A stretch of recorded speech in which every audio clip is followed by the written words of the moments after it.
paz do Senhor. Vamos continuar o nosso estudo sobre a última visão profética do profeta Daniel, que está registrado no capítulos 10, 11 e 12. E hoje nós vamos, querendo Deus, concluir o capítulo 11. Nós nos ateremos do versículo 30 e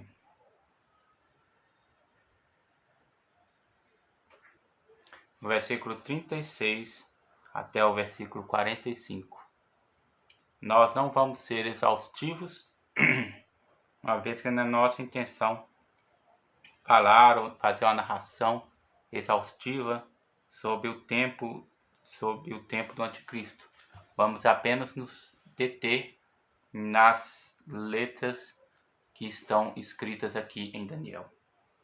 Este rei fará conforme a sua vontade, e levantar-se-á e engrandecer-á sobre todo Deus, também contra o Deus dos deuses, falará coisas maravilhosas e será próspero, até que a ira se complete, porque aquilo que está determinado será feito. Ou seja, tudo o que ele vai fazer por uma permissão de Deus e vai até ao tempo em que Deus permitir. Quanto mais Deus não permitir, então ele não passará. Ou seja, está tudo debaixo da vontade soberana de Deus. Em outra tradução, NVI fala assim: o rei fará o que bem entender. Ou seja, era um rei arrogante. Que rei é este? É Antíoco Epifânio? Não. Porque a narração precisa sobre Antíoco Epifânio e os seus feitos termina no versículo 35. E ali não fala mais sobre Antíoco Epifânio, nem mesmo sobre a sua morte. A partir do versículo 35, para de falar sobre Antíoco Epifânio e começa a falar sobre um outro rei. Um rei que seguirá nos rastros de Antíoco Epifânio, que Antíoco Epifânio prefigurará a sua figura, mas que não será Antíoco Epifânio. A história não traz nenhum registro sobre um rei como este.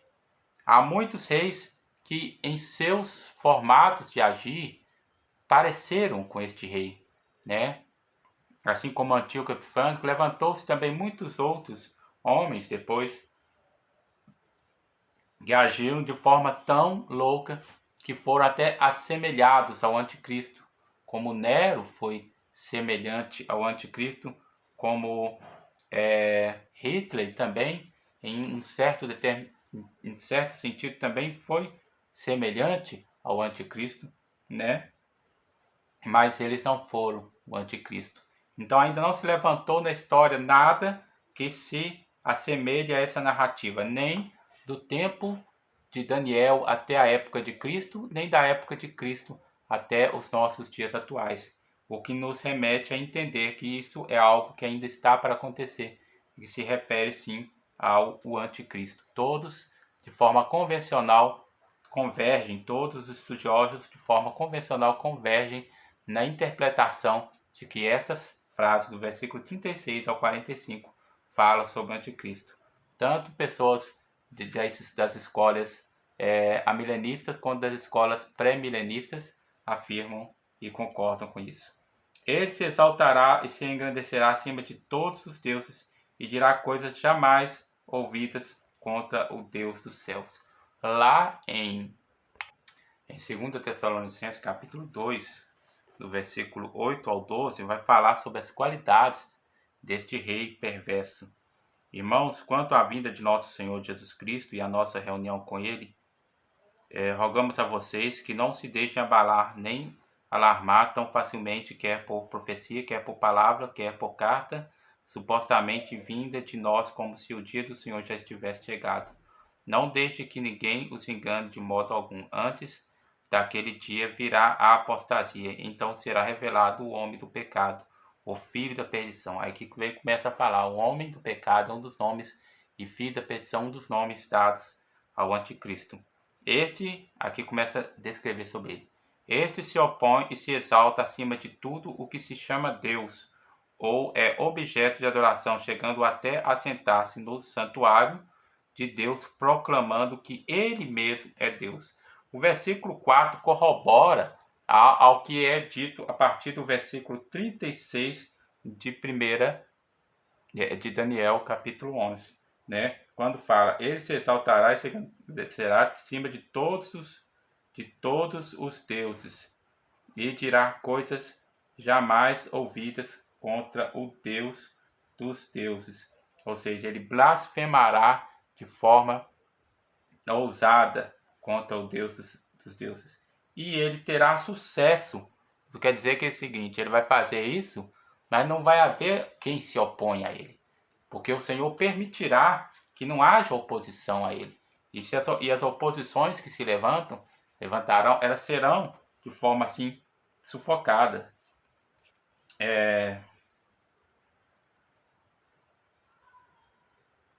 Ok? Vamos lá, o que ele mais diz assim? Ele terá sucesso até que o tempo da ira se complete, pois o que foi decidido irá acontecer. O que Deus disse que que Deus permitiu que iria acontecer, que vai acontecer, vai acontecer. É algo que está debaixo da soberania e da permissão de Deus. Por isso, não haverá uma oposição. Deus permitirá que o homem prossiga na sua loucura até que transborde a sua loucura, né? Versículo 37. Ele não terá consideração pelos deuses dos seus antepassados, nem pelos deuses preferidos das mulheres, nem por Deus algum, mas se exaltará acima deles todos. É o que corrobora o argumento de 2 Tessalonicenses, capítulo 2, versículo 4, né? Ele se opõe e se exalta acima de tudo o que se chama Deus, nem aos deuses dos seus pais, dos seus antepassados. Este versículo aqui é um versículo de debate e de discórdia entre os intérpretes. Alguns intérpretes vão interpretar esses deuses de seu pai como o Deus dos seus pais, se referindo a Yahvé.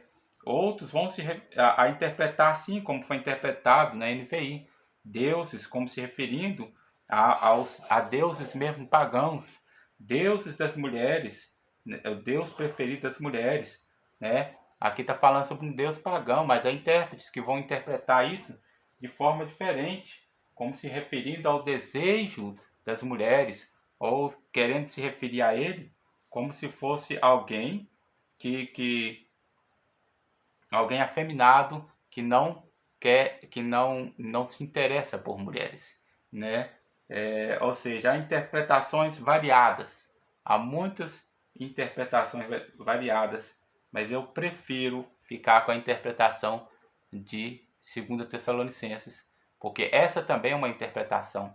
Quando o apóstolo Paulo ele reúne todo o argumento preciso desses versículos aqui já li de Daniel e fala que ele se levantará contra todos o que se é Deus e se colocará no lugar.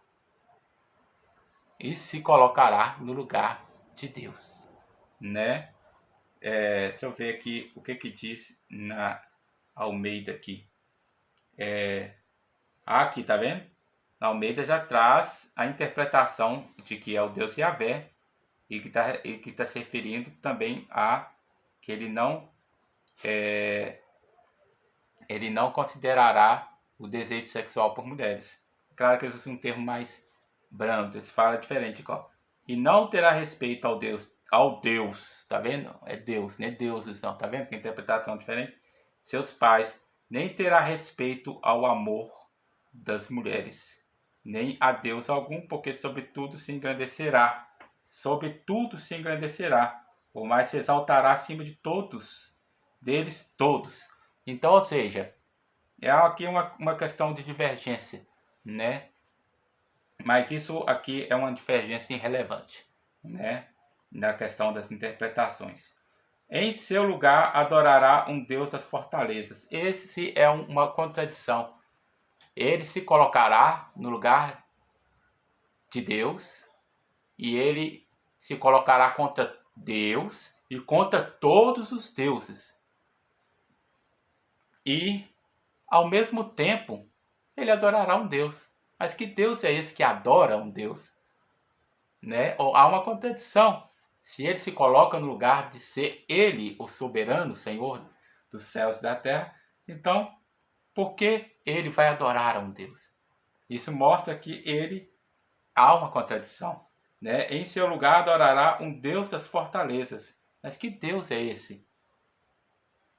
É o Deus do poder, o Deus da glória, das riquezas, o Deus da força. Né? Que Deus é este? Vamos ver o que algum comentarista pode falar sobre isso. John MacArthur fala assim em seu comentário: Deus das fortalezas. O termo para fortaleza é usado 5 outras vezes neste capítulo, ou seja, no versículo 7, no versículo 10, no versículo 19, no versículo 31 e no versículo 39. E cada uma delas significa um lugar forte. O poder será seu Deus, e ele gastará todas as suas riquezas para se tornar poderoso e financiar a guerra. Com esse poder, ele atacará todas as fortalezas. Então, ou seja, ele vai gastar toda sua riqueza em armamentos, em inteligência militar, em poder bélico, para se tornar um grande e poderoso e dominador sobre tudo.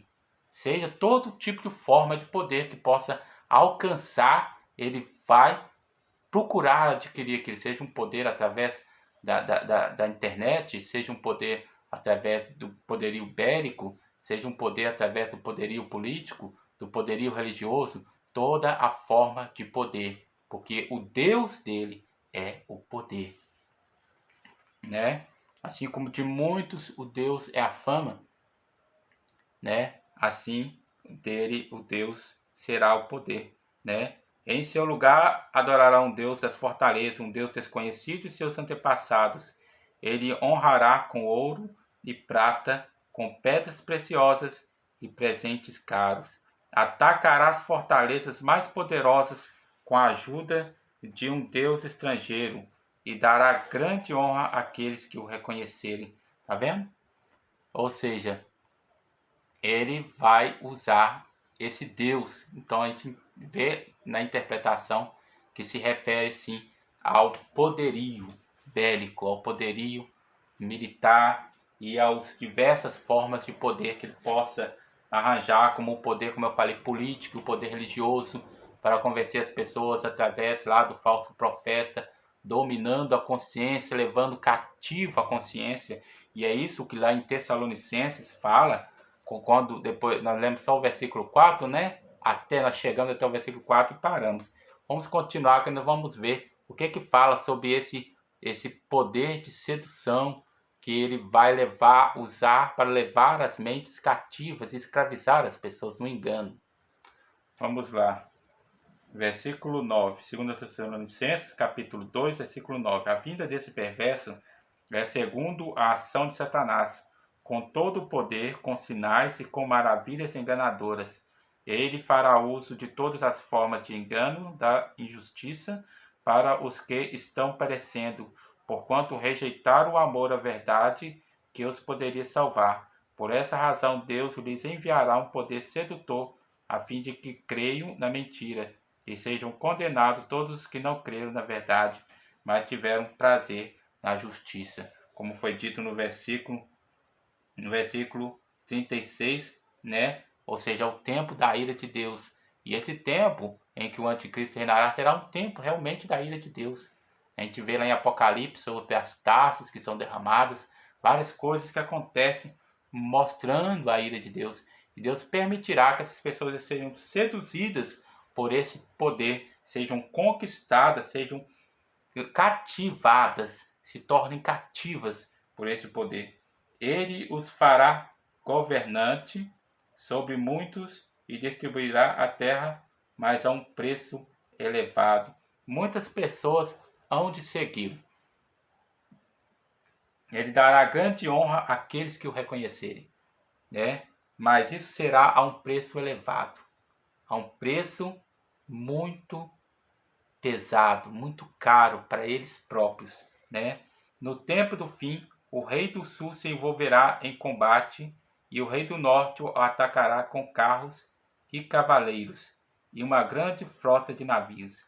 Ele invadirá muitos países e avançará por eles como uma inundação. Também invadirá a terra magnífica, muitos países cairão, mas Edom, Moabe e os líderes de Amon ficarão livres da sua mão. Ele estenderá o seu poder sobre muitos países, o Egito não escapará, pois esse rei terá o controle dos tesouros de ouro e de prata e de todas as riquezas do Egito. Os líbios e os núbios a ele se submeterão, mas informações provenientes do leste e do norte o deixarão alarmado. Irado partirá para destruir e aniquilar muito povo.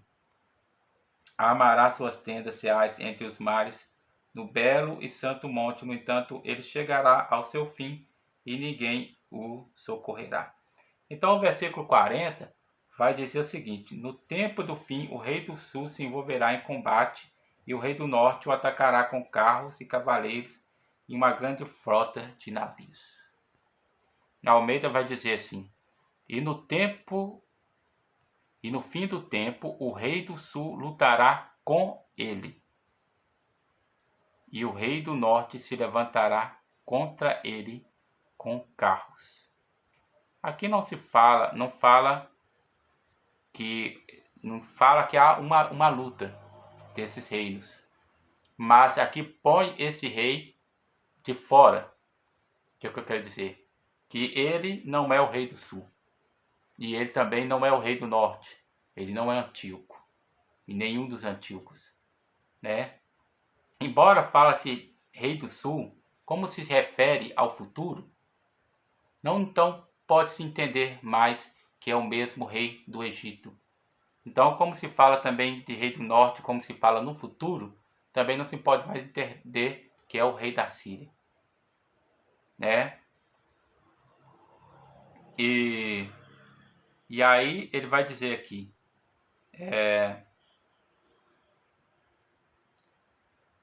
que ele vai fazer guerra contra muitas nações, contra muitas terras, e ele vai vir como uma inundação, ele vai passar e vai dominar muitos reinos, né? Ele invadirá muitos países e avançará por eles como uma inundação. Também invadirá a Terra Magnífica. A Terra Magnífica é um nome para a Terra de Israel. Muitos países cairão, né? Muitos países daquela região vão cair. Mas Edom, Moabe e os líderes de Amon ficarão livres da sua mão, né? Quem é Edom? Quem é Moabe? Né? Esse povo agora é um povo misturado. Então, não se identificará mais como Edom nem como Moabe. Se essa profecia tivesse acontecido naquela época, talvez alguns se identificariam. Hoje a gente vai olhar ali, esse povo já está misturado com os árabes e com outros povos daquela região, né? Então isso aqui seria mais aquele povo ali da Jordânia, aquele povo da faixa de Gaza, aquele povo ali misturado. Ele estenderá o seu poder sobre muitos países. O Egito não escapará. Tá vendo? Se fosse o rei do sul a favor dele, né?